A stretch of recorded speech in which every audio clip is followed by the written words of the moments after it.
And welcome, Sister Jillian, on Thank Meditation you. Web Class. Thank you so much for being with us.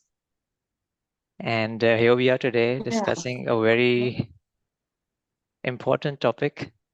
So lately, I have been Mm. contemplating on authenticity, on how challenging I personally find being authentic in my life. And then when I was asked to choose a topic, this was the Mm. first thing that came to my mind. Let's talk about this.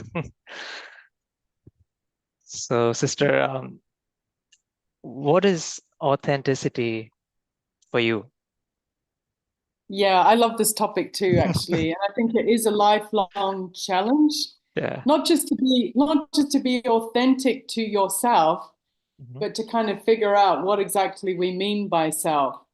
Because Mm. when we have this sort of introduction to soul consciousness, um, and in pure soul consciousness, especially when you're um there with Baba in the soul world, like in that very pure seed form, yourself is the same as Baba's, Mm. Mm. That's actually our authentic self, is Yeah. just like to Baba. But then we have this relationship with this character, you know, and so this character has a name and a costume, and of course sanskaras that are from the story in the cycle, and so sometimes when people say being authentic, Mhm. we kind of get confused to whether I should just let this Jillian character kind of do whatever she wants from her heart, and then we also get confused with what's my intuition, what's a touching, what's my Mhm. manmad, Yeah. and of course this Jillian character has got specialities and weaknesses. So is it being authentic to sort of just let everything hang out and be myself? So this kind of relationship between like this sort of abstract idea of just being a point of light, in a sense, with not really a distinct personality from Baba to be authentic to, yeah? Mhm. And then this sort of character Jillian that I kind of want to play in the best, most authentic way, because it's definitely, so maybe authenticity is first and foremost being soul conscious. That is the most authentic you can be to yourself. To feel your inner peace, that is Mhm. yourself. A lot of the rest of it is stories, about who I think I am, or what Mhm. position I think I should be in, or what service I think I should be doing according to my specialities. And I think a lot of that, if we're struggling with this idea of am I being myself, it's good to just come back to the point of light again, because the rest of it is probably a lot of ego talk, and then we get even more confused, you Mhm. know. um, However, I think the other side of maybe authenticity is that, and again, I'm a little bit thinking out loud. Mhm. If I want to be really honest, I completely forgot about this topic this morning, because I'm in a house in Mount Abu and we're doing major renovations. So we've got three plumbers Mhm. with loud equipment going ding, ding, ding, ding. And the, the house is like, we were just ran out of water. And then suddenly I saw Navneet's message and I was like, oops. Um, so I thought this is going to be very raw and authentic, Yeah. but because it's a topic that I have thought about my whole BK life, I tend not to get nervous, when Mhm. I'm talking about this, Yeah. because all we can, when we really feel that we're pure soul. And I'll share an experience. I may have shared it last time I did, because I find it's a good illustration of this principle. I mean, so it was in Gyanser over some years ago, and I was about to sing a song. And I felt that nervousness coming, that feeling of fear in your stomach and Mhm. we all know that feeling of Yeah. nerve. Yeah. Um, and then I asked myself, what do you want? And of course, what the ego wants, which is not my authentic self, but the ego wants it to go well. Um, notifications that water's, I don't know if you know about Mount Abu, but not all of it is connected to the water supply. So we have to have trucks of water come and deliver our water in the village behind Jan Sarovar. So excuse me. So yeah, so I was about to sing this song, this fear came, and I asked myself, you know, where's that fear coming from? And it's coming from the ego, because the ego wants the song to go well so that everybody, you know, is impressed. And I feel like, yes, that did good. And then I just asked myself in that moment, what does the real self want? And it works quite well because my Lokic name is Jill or Jillian, but I used to think about the soul as 𝐿𝐿 Sitara, like a sparkling star. So the puppet character is Jillian or Jill, but the soul is really just 𝐿𝐿 Sitara. So I thought, what does that sparkling star want? And what came to my mind at that moment was nothing. You know, that my real self had, in this moment, my real self doesn't need anything from the drama. You know, in fact, the soul never needs anything from the drama. The drama is like an extra game that we kind of come and enjoy and play. And I think we get to play different characters. You know, I don't want to be this character, you know, birth after birth. And I think different lifetimes, although there's a continuation of some sanskaras and karma, you know, I think if you're born into a very different body in a very different country, in a very different social position, you're going to experience some very new sanskaras maybe for yourself. And if you were thinking about an actor in any, you know, any acting field, they don't want to play the same character all the time, you know? And so Jillian is just one of many, many characters. So when we talk about being authentic, I think sometimes that's also we're a little bit too attached to, you know, who's the real Jillian? There's no real Jillian. You know, Jillian is just, my perception of Jillian constantly changes. You can look at Jillian and go, oh, look at that nice, sweet quality. You can look at her and say, oh, she's this, that, and the other. You know, so there's a lot of opinions about me, this character. And you will all have a different opinion about this character. And so I think it's much better to just be authentic to peace, be authentic to love, be authentic in your feelings. And then that's going to come out in a way that you play this character, you know, as loving as possible. Sorry, I am waffling a little bit. That's what happens when I'm not prepared. But do you have another question? Or Yeah, so I do. So basically what you're trying to share is that if you're soul conscious and in our peace, then and we live from that space, that's where we'll be truly authentic.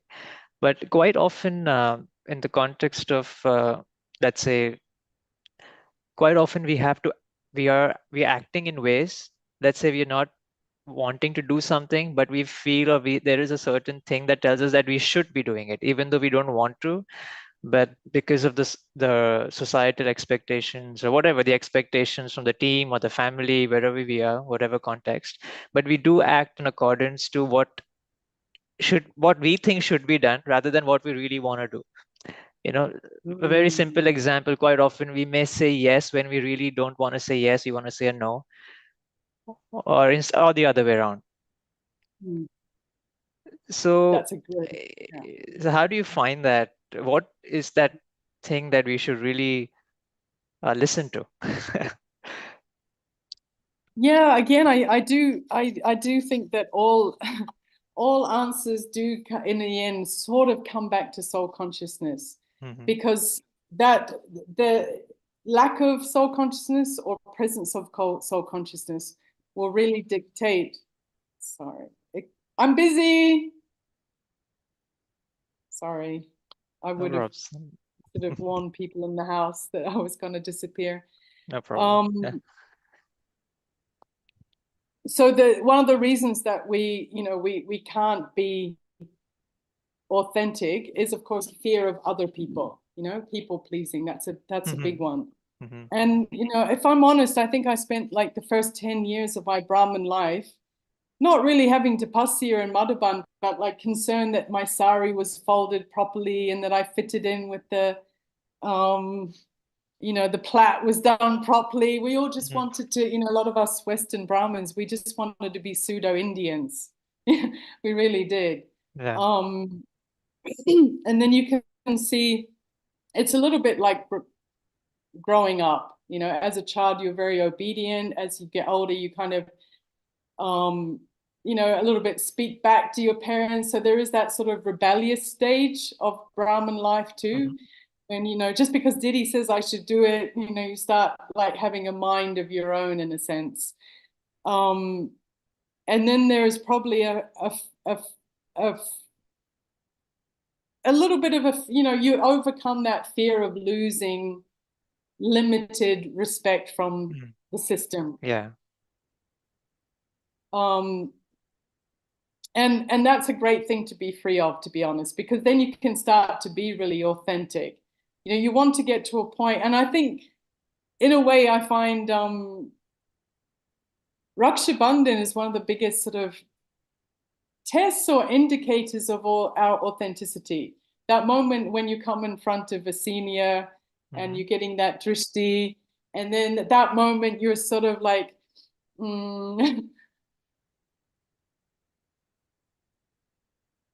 are you intellectually trying to be soul conscious, or do you just feel it, naturally from within? Do you feel yourself to be trying too hard? I always found like, oh my God, forgive the noise, that must sound terrible. No, we're not getting any background noise, fortunately. You're not getting any background noise? Yeah. Okay. There's like major drilling going on. Yeah, so in that moment where you exchange drishti, I think that's a very good time to kind of recognize if you're uncomfortable, it means you're not really able to be your authentic self. You're still trying to prove yourself. Maybe you're still trying too hard to be soul conscious.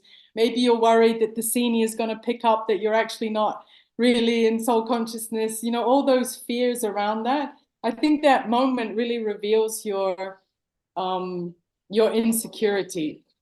And but at that moment, and over the years I've noticed now when I'm faced with the senior, I really do feel like you're just my spiritual sister. And that's not just from, I've got years of experience of service. It's not coming from like challenging their position or thinking that I have opinions. It's just I've spent enough time hanging out in Soul World with Baba and the family, and really feeling like when we leave the stage, we're all going to say, well done, Varun, you played your part well, and so I find the more that I kind of enjoy that dimension, and that's my reality more and more and more. I think for years I couldn't really concentrate in meditation that well, and I think it was because I was too involved in the drama. I wanted to be a good BK. I wanted to do service. I wanted to, get a number. And in a way, that's probably another stage that we have to go through, in a sense, to go from our old life to a new life.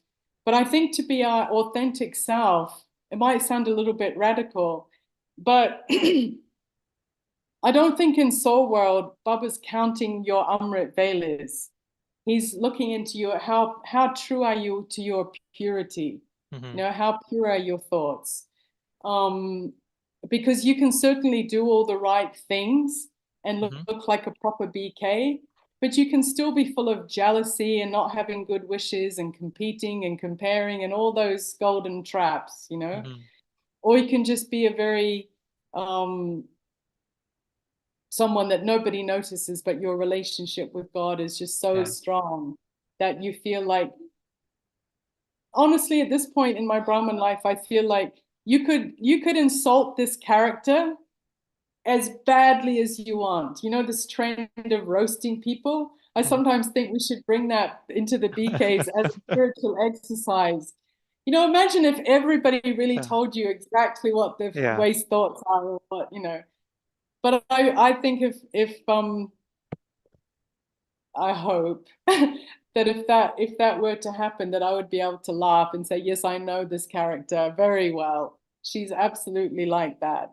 You know, but I also, you know, I also feel the same, that when someone's praising, I feel the same thing too. Like you're just talking about, you're just talking about yourself for a start. You know, when you praise someone, you are full of those good feelings. It's just basically you. You know, you're feeling good, so you're finding the good in me and then reflecting it back to me.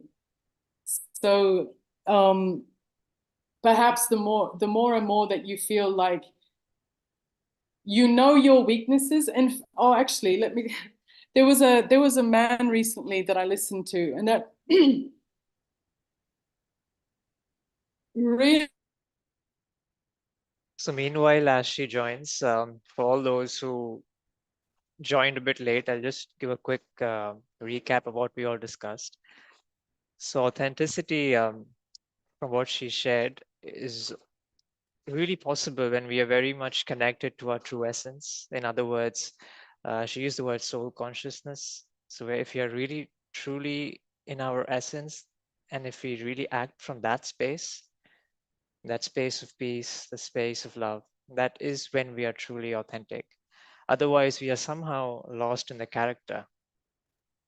So she kind of gave her example of her spiritual journey, where she was kind of too attached to her character, where she was constantly thinking of how she would be judged by people around.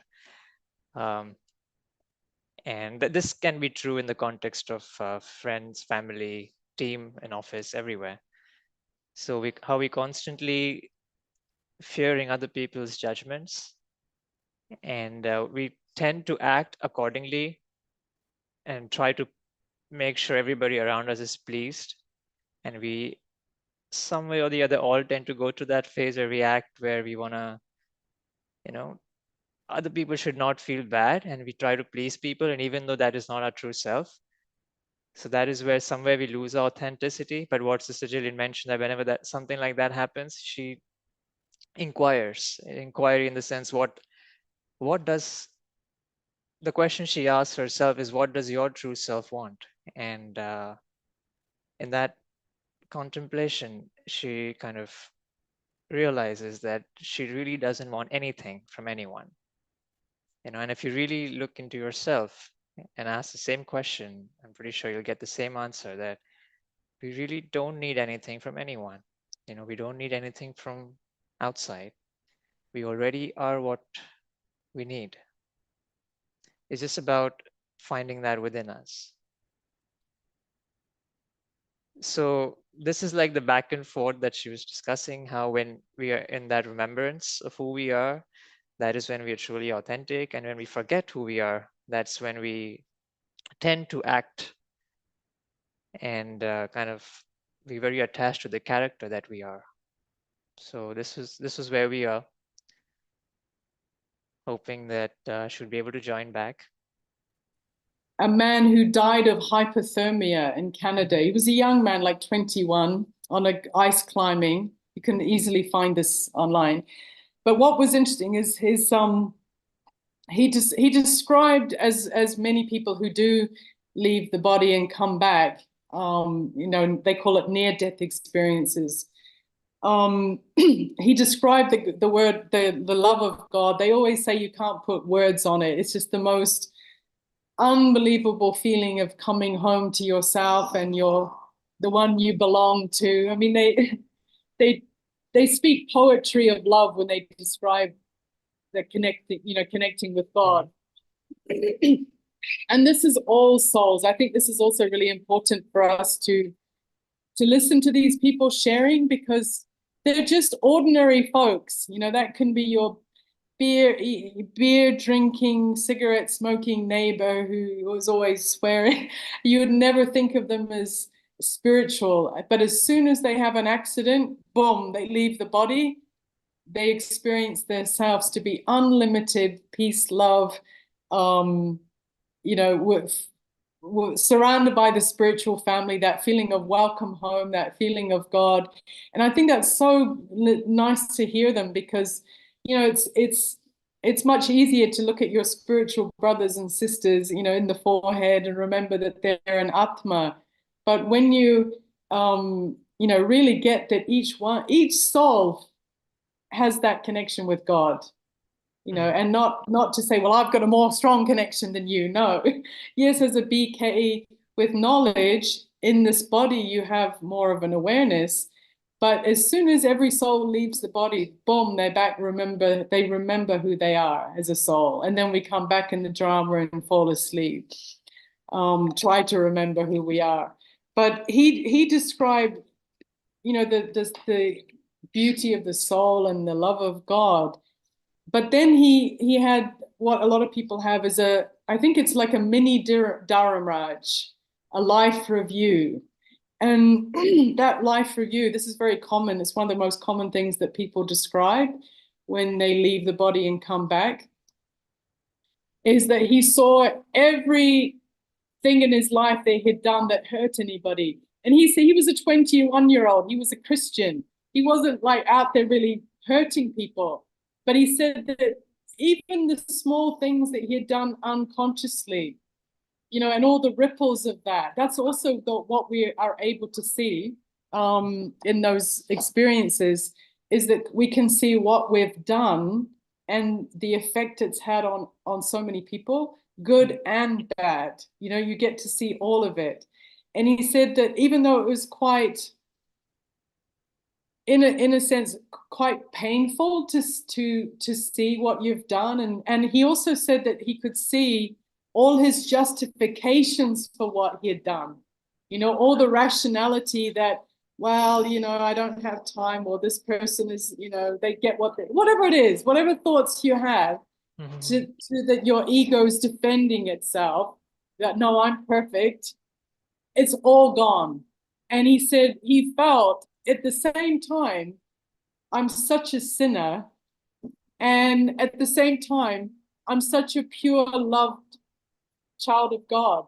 And he said, because everything in that dimension it's not happening sequentially.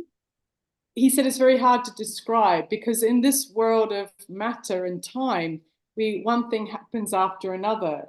But they say when you leave your body, you can be aware of this place and that place at the same time. You can be aware of the past and the future. You can be aware of the character that you played, the mistakes that it made, the consequence of those mistakes. And yet at the same time, you can feel yourself as the Bapsaman, beloved child of God. So I think the more you're able to, and of course, every person who comes back from those experiences is changed. They never fear death again. They always feel God's with them. They have a purpose in life. They wanna serve people. Of course, this is the soul nature. They experience that. But so in a sense, I'm sort of coming back to the same point, that if you can keep coming back to being that beautiful child of God, not I'm a good Brahmin, I've done service, not to in your meditation kind of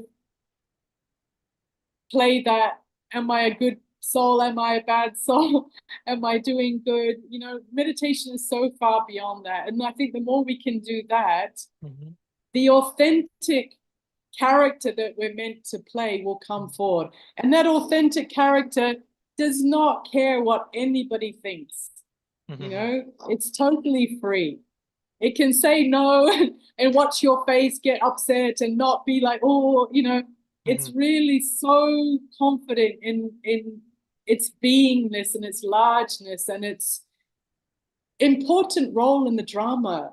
You should never try and number-wise yourself by looking at everybody around you and the seniors and thinking, well, I've done this many years of service. There's such a trap, So you're saying that one should be so authentic that we're not really worried about other people's judgments on us. Absolutely. And we don't care. Yeah. But there could be possibility that when we are being authentic, other people may not be very happy at times. Possibly they don't agree with us or anything of that sort. Is that also possible? And if possible, are we responsible for that, or it's their responsibility and we continue That's a good being our question. way. Yeah. Again, I think when we're overthinking it, it's probably not going to work the most effectively. But I think if you're coming from, firstly, from the highest part of the self, the Bapsaman, pure beingness, if you're coming from that with the best intentions, then often what happens is that you can communicate what you think or what you think should happen in a way that people are much more likely to accept it. Yeah. And again, if you've not got a big ego of defending your opinion, it's not bad to say, yeah, you've got a point, and or make your point stronger or in a different way to make the person understand. And if it really comes down to I know it's already 11:30, but Daddy Janki once asked me not to spend time with a particular sister because she wasn't a good example, trying to protect me from her, whatever. And this was a sister that previously I had been asked to do service with for years. And so Daddy's telling me, no, I don't want you to spend time with that sister. And I said to Daddy, as a Western Brahmin, our friendships are very important to us. We don't come into Gyan with a big Lohkik family extended. It's a different culture. And for Western BKs especially, our BK friends become like our family. The yajna is often big. They don't necessarily know what's going on all the time, but those connect. And she would also encourage those connections. She'd often find people and go, you three, you should stick together. You should sustain each other. And I think that's really important. And I said to her, Daddy, you can't just turn off a friendship because now you've decided she's not good. And I said to her, to me, we have much deeper conversations and much more authentic conversations than I've had with your perfect little Kamaris who are always gossiping, and which was the reality of the time in my mind. That was the reality, that this sister who was being judged, I felt was more sincere in her service than, the approved Kumaris who are in her company, who at that moment, I didn't feel that they were more sustaining or more nurturing just because they have a sari and they're more, and I found that she just, she took that on board and she spoke with the sisters and she said, look, this is what Jillian's saying about you. So I feel there's a lot of power when you take that. I wouldn't say it's a risk. It was just, when it comes to it, some things are important. And whether that's my body consciousness or not, I don't know in that moment. But I know that if that moment I hadn't been authentic, I somehow would have felt disempowered. I would have felt like I'm just following the senior. And even Dr. Nirmala once asked a big group of people, how many of you think that the word of Daddy Janki is Srimad? And a lot of people put their hand up, and she said, no, only God gives Srimad. Every other senior will give advice according to their best possible wisdom. Baba has said that, yes, he will protect if you follow advice from the senior, but he didn't also say be a mindless follower. If you know your specialities better than anybody else, you can make suggestions, you can put yourself forward. Honestly, if you work on getting rid of your ego, if you can silence that voice of the ego, the freedom is amazing. And people will definitely respond to that authenticity, because so many Brahmins are not. So many Brahmins are sort of pretending that everything's fine all the time and that they're, shanti shanti. And they don't like to, we don't like to spill all our mire over everybody. Yeah. But you don't need to go around sort of especially imitating your favorite senior. In the early days, everybody wanted to be like 𝐿𝐿 because I was in London. And, you know, she's very exact, the way she speaks, the way she sits, you know, everything about her is like a little princess. And I thought about that in a way, because I do a lot of personality typing too. I'd love to do workshops for the BKs on that, because it's sort of, you know, people within a certain, there's quite predictable sanskar patterns that different people have, and we're quite true to those patterns, which again is quite interesting. You know, we have so much, I want to be the authentic me, but actually, you know, every 16th or 20th person has similar sanskars, which means similar challenges and similar kind of specialities. And I've lost my point. What was I going to say about that? Oh yes, I was going to say that for my character to try and be like 𝐿𝐿, it's just ridiculous. Like her authentic character has that poise. You know, she's sort of, her soul is shining through that character and playing that character beautifully. But if I would try to emulate these sort of external features that, you know, with the perfectly aligned sari and the always oiled hair, you know, I would be a very cheap imitation of 𝐿𝐿, and I would be really letting down Jillian, you know. So I feel more and more a kind of a little affection for this character, you know, for her weaknesses and her strengths and her, you know, I feel that the more detached I am, the more I can kind of have fun with this character, not take it too seriously, not get affected. Yes, I'm. Yes. So if I can summarize our discussion, then what you are really sharing is that if we are really true to our essence, we kind of reduce or kind of silence the sound of the ego. And if we act out of that space, then we'll be able to be authentic. At the same time, we'll be able to communicate in such a way that other people kind of accept to understand where we are coming from. And that would allow us to act in ways which is not governed by other people's judgments.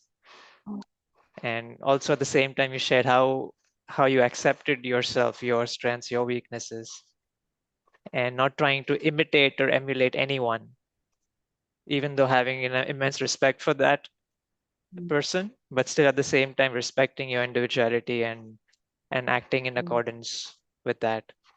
So thank you so much for sharing your I wish we had longer, and I think you're a very good interviewer, but I tend to talk quite a lot. No, that was helpful. Yeah. We can talk on this topic sometime again later in the future. Yeah, it's a beautiful topic. Yeah. And I think the more authentic you are, magic happens. You know, people can't want to be close to people who are authentic. You know, they can open up, they can be true. Anyway, thank you so much for asking. Thank you so much. And I'm very sorry for my disorganization. I don't think that's my authentic higher self, but it's my authentic current reality. Yeah. All right. Thank you so much.